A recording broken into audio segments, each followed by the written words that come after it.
नमस्कार। स्वागत है सभी प्रतियोगी छात्र छात्राओं का अपने यूट्यूब चैनल आई के हिंदी टारगेट में। जी हाँ, TGT PGT LT GIC lecturer की तैयारी हिंदी साहित्य, अगर आप हिंदी से हैं तो आप टीजीटी पीजीटी एलटी की तैयारी अगर कर रहे हैं तो आपके लिए प्रश्न बहुत ही महत्वपूर्ण होने वाले हैं, जिसमें प्रैक्टिस सेट 3 लेकर उपस्थित हुए हैं।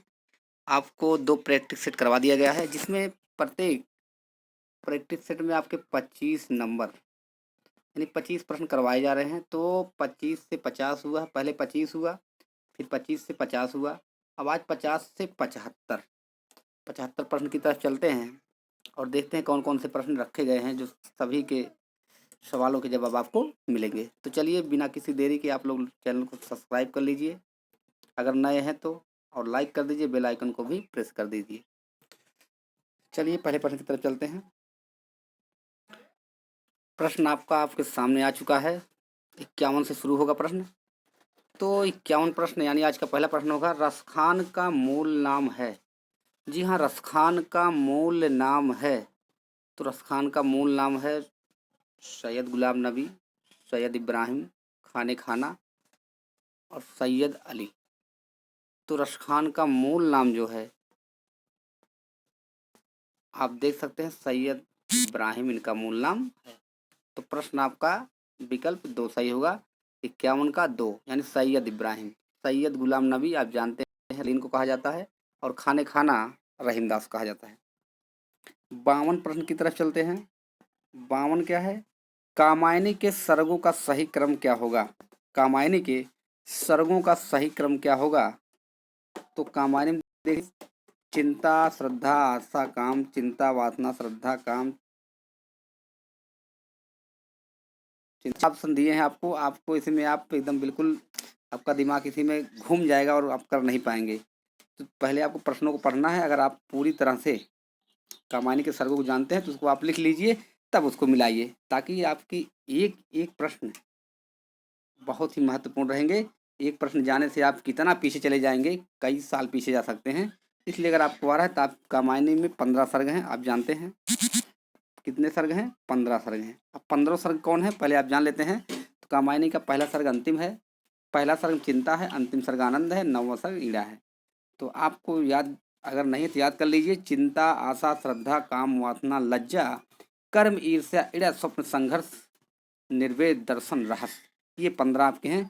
तो चलिए देखिए कौन इसमें जो आपका बताया गया है, एक सर्ग छोड़ के बताया गया है।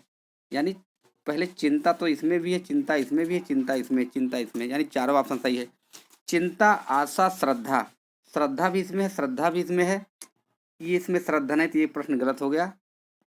अब ये भी है, अभी 3 ऑप्शन आपके सही हो रहे हैं।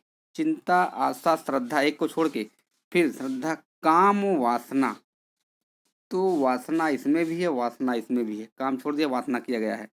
अब इसमें ये भी प्रश्न गलत हो गया। अब 2 में लड़ाई है। फिर चिंता श्रद्धा, चिंता आशा श्रद्धा काम वासना लज्जा कर्म। तो देखिए एक छोड़ के फिर है, तो लज्जा के बाद आता है कर्म, तो कर्म इसमें है और इसमें काम आ गया है। इसलिए आपका जो ऑप्शन सही होगा, ऑप्शन आपका सही होगा 3। कौन ऑप्शन, ऑप्शन आपका 3 सही होगा। तो कामायनी के सर्गों का सही क्रम यही होगा, चिंता श्रद्धा वासना कर्म, यानी बीच में चिंता आशा श्रद्धा काम वासना लज्जा कर्म, ये कर्म है इसका। तो प्रश्न नंबर 52 का ऑप्शन 3 सही होगा। महाकाल उपन्यास के लेखक हैं। तो महाकाल उपन्यास के लेखक हैं अमृतलाल नागर। कौन है, अमृतलाल नागर महाकाल उपन्यास के लेखक हैं। इनका प्रथम उपन्यास है महाकाल। अमृतलाल नागर के जो उपन्यास हैं, महाकाल हो गया, अमृत और विष हो गया, सेठ बाकीलाल हो गया, नाचो बहुत गोपाल हो गया, करवट हो गया, ये तमाम रचनाएं इनके साथ, घूंघट वाला मुखड़ा हो गया, ये सब रचनाएं इनके उपन्यास हैं। चलिए 54 पर चलते हैं। कौन सा उपन्यास भीष्म साहनी का नहीं है। जी हाँ, भीष्म साहनी का कौन सा उपन्यास नहीं है। तो भीष्म साहनी का एक उपन्यास नहीं है, परख। कौन सा उपन्यास नहीं है, परख। तो इनके उपन्यास अगर आप नहीं जानते हैं तो इसके लिए एक ट्रिक है। कौन सा उपन्यास भीष्म साहनी का नहीं है, तो देख लीजिए, बसंती है इनका, क्या है, बसंती, कड़ियाँ और तमस, 3 उपन्यास इनके हैं। परख जो है जैनेंद्र का है। चलिए अगले पे चलते हैं। इनका उपन्यास है, हाँ इसका हम ट्रिक बता दें आप लोग को, कौन सा ट्रिक है भीष्म साहनी के उपन्यास याद करने का। इनके उपन्यास ट्रिक का नाम है तनी झमक बसंती। ट्रिक अच्छा लगेगा तो हम जानते हैं, आप लोग को अच्छा लगेगा। तनी झमक बसंती, अगर ये ट्रिक आप याद कर ली तो इनकी रचनाएं सभी याद हो गई हैं। तो आपका तनिता से हो जाएगा तमस, नी से नीलू नीलिमा नीलोफर, और झा से झरोखे, माँ से मैया दास की माड़ी, और का से कड़ियाँ, और बसंती से बसंती।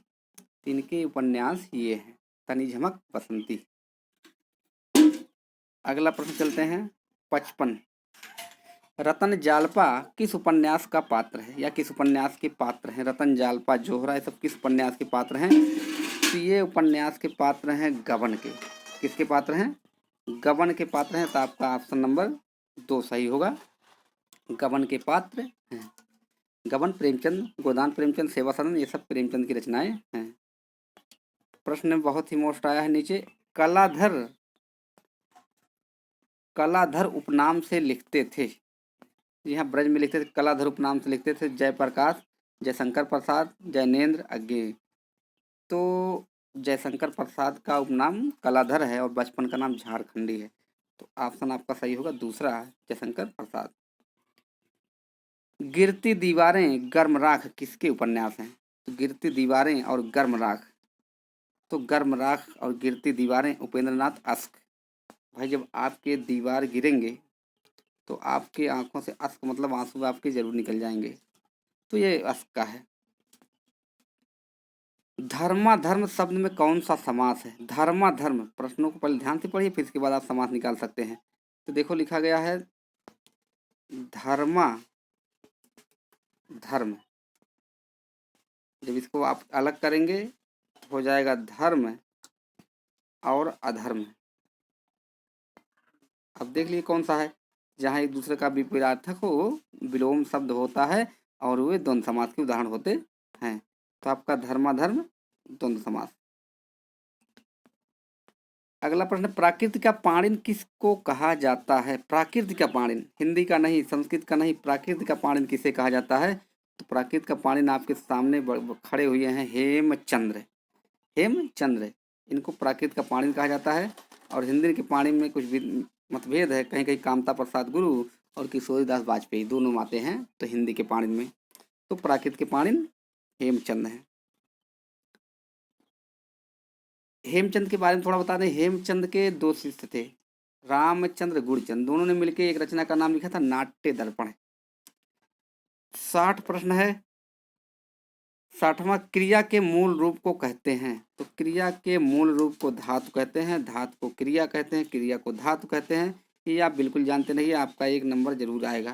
क्रिया के मूल रूप को कहते हैं। तो ये आपके 60 प्रश्न हो गए। आप चलते हैं आगे, अभी 15 प्रश्न और बताने हैं। सभी प्रश्न जो रखे गए हैं देख लीजिए। इनमें से एक संप्रदाय असंगत है। असंगत का मतलब जो संगत ना हो, अलग है। तो औचित्य संप्रदाय क्षेमेंद्र सही है। रस संप्रदाय दंडी, आपको जो लगता है बताएंगे। अलंकार संप्रदाय भामा और रीत संप्रदाय वामन। तो इनमें एक संप्रदाय जो गलत है वो संप्रदाय आपका है रस संप्रदाय। दंडी नहीं बल्कि रस संप्रदाय कौन है? ये भरत मुनि। रस संप्रदाय प्रवर्तक भरत मुनि है। ये आपका एक असंगत है। रांगे राघव की रचना मुर्दों का टीला किस प्रकार का उपन्यास है? तो उपन्यास है। तो रांगे राघव के मुर्दों का टीला इनका एक ऐतिहासिक उपन्यास है। कैसा? ऐतिहासिक उपन्यास है रांगे राघव के मुर्दों का टीला, जो मोहनजोदड़ो हड़प्पा की खुदाई पर लिखा गया है। कैसा है? ऐतिहासिक है। आपको बताया गया है कि ये 3 प्रकार के उपन्यास लिखे। कई प्रकार के? 3 प्रकार के उपन्यास लिखे हैं। अगला, किस काल को नारी काव्य कहा जाता है? किस काल को नारी काव्य कहा जाता है? तो कहा जाता है रीतिकाल को नारी काव्य कहा जाता है। किस काल को? रीतिकाल को नारी काव्य कहा गया है। अब चारों काल हम बता ही देते हैं। आदि काल को नर काल, भक्ति काल को नारायण काल, रीत काल को नारी काल और आधुनिक काल को मानव काल कहा जाता है। प्रश्न अगर जानते हो तो अच्छी बात, नहीं जानते हैं तो लिख लीजिए। अगले प्रश्न की तरफ, मित्र बंधु की रचना हिंदी नवरत्न में किस कवि को जगह नहीं मिली? हिंदी नवरत्न में किस कवि को जगह नहीं मिली है? तो आप देख सकते हैं इसमें एक कवि है घनानंद को जगह नहीं दिया गया है। बाकी हिंदी नवरत्न में 9 कवियों को जगह दिया गया है। कितने कवि को?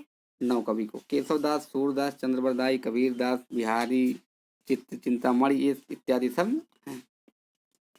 आप उसको जान लीजिए, उसको हम पूरा सूत्र से आपको बता देंगे कौन कौन है। तो आपका ऑप्शन सही है घनानंद। घनानंद क्या है? ये रीतकाल के हिंदी नवरत्न में नहीं आते हैं।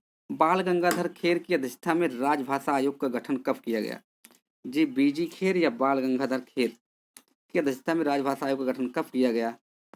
तो किया गया 1955 में। कब किया गया? 1955 में। आपका ऑप्शन सही होगा 1955। चलिए अगले प्रश्न की तरफ, बुंदेली की उपबोलियां इनमें से कौन नहीं है? जी हाँ, बुंदेली की उपबोलियां कौन नहीं है? तो पावरी, बनाफरी, लुधानती और डोंगी। तो कौन नहीं है? इनमें से एक नहीं है डोंगी। ये डोंगी ब्रज ब्रज की उपबोलियां हैं। डोंगी भरतपुर के आसपास क्षेत्र में बोली जाती हैं और बोक्सा नैनीताल की तलहटी में बोला जाता है। तो ये आपका अलग है। बाकी तीनों ब्रज बोली की बोलियां, पावरी भी है, बनाफरी भी है और लुधानती है। 71वें संविधान संशोधन अधिनियम 1992 में किस भाषा को शामिल नहीं किया गया? किस भाषा को शामिल नहीं किया गया? तो मैथिली को शामिल नहीं किया गया है। 71वें संशोधन अधिनियम 1992 में जो शामिल किया गया है, 3 भाषाओं को शामिल किया है। कौन कौन भाषा है आपको बता देते हैं। क्रम से है नमक। क्या है? नमक का मतलब होता है ना से नेपाली, मा से मणिपुरी और का से कोंकणी। ये तीनों को शामिल किया गया है 71वें संविधान संशोधन 1992 के तहत। ठीक है, अगर आपको नमक याद है तो ये तीनों आप याद कर सकते हैं। 16, 17, 18, ये 16वें नंबर पे, 17वें, 18वें। अगला प्रश्न है, इनमें से कौन सा वर्ण अघोष अल्पप्राण मूर्धन्य है? अघोष भी है, अल्पप्राण भी है, मूर्धन्य है। जब ऐसे प्रश्न आए तो आप पहले एक एक को देखिए। तो पहले आप ठा को देखेंगे। ठा क्या है? ठा अघोष है, सही है, लेकिन अल्पप्राण नहीं है। देख लीजिए दूसरा अल्पप्राण नहीं, तो ये तो कट गया। आगे चलिए, टा अघोष है, सत्य है। अल्पप्राण है, ये भी सत्य है। मूर्धन्य है, ये भी सत्य है। यानी ये आपका सही है। आगे भी देख लेते हैं। ढा अड़ा, ये अल्पप्राण, यानी ये तो पहले महाप्राण है, इसे कट गया। अघोष भी नहीं है, इसे कट गया। डा को देख लेते हैं। डा अल्पप्राण है लेकिन अघोष नहीं है। तो आपका सही ऑप्शन होगा टा। कौन सा? टा आपका अल्पप्राण, अघोष सब कुछ है। अगला प्रश्न, छत्र प्रकाश किस कवि की रचना है? किस कवि की रचना है छत्र प्रकाश? तो छत्र प्रकाश के कवि हैं लाल कवि। कौन है? लाल कवि छत्र प्रकाश के रचनाकार हैं।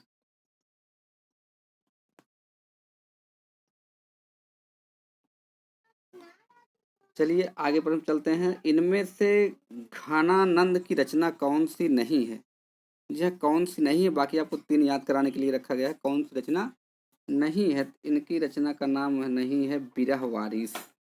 ये रचना है बोधा की। इनकी रचना कौन कौन है? इस्कलता है, बिरह लीला है, सुजान सागर है या सुजान सार। कौन सी रचना नहीं है? तो बिरह वारिस। इनकी रचना का नाम क्या है? बिरह लीला। आगे देखिए, अभी हम प्रश्न जो बताएं नीचे देख लीजिए आगे आपके सामने। नाट्य दर्पण के लेखक रामचंद्र गुरचंद किसके शिष्य थे? जो ऊपर बताए वही बिल्कुल आ गया है। तो किसके शिष्य थे? ये शिष्य थे हेमचंद्र के शिष्य थे। ये नाट्य दर्पण के लेखक हैं रामचंद्र गुरचंद। तो आपका दूसरा ऑप्शन सही हो जाएगा। इनमें से किस कवि के उपनाम में असंगत है? कवि के उपनाम में असंगत है, संगत नहीं है। तो भारतेंद्र को रसा के नाम से जाना जाता है। ठीक है, उर्दू में लिखते थे। चंद्रधर शर्मा गुलेरी, देखिए यहाँ पर कलाधर लिखा है, यानी यही असंगत है। इनका गुलेरी होना चाहिए, कलाधर जयशंकर कहता है। उपेंद्र नाथ अश्क, बिल्कुल सही है। धनपाल सरस्वती की उपाधि पाए हैं। 3 ऑप्शन सही। यही क्या है आपका? ये ऑप्शन सही है।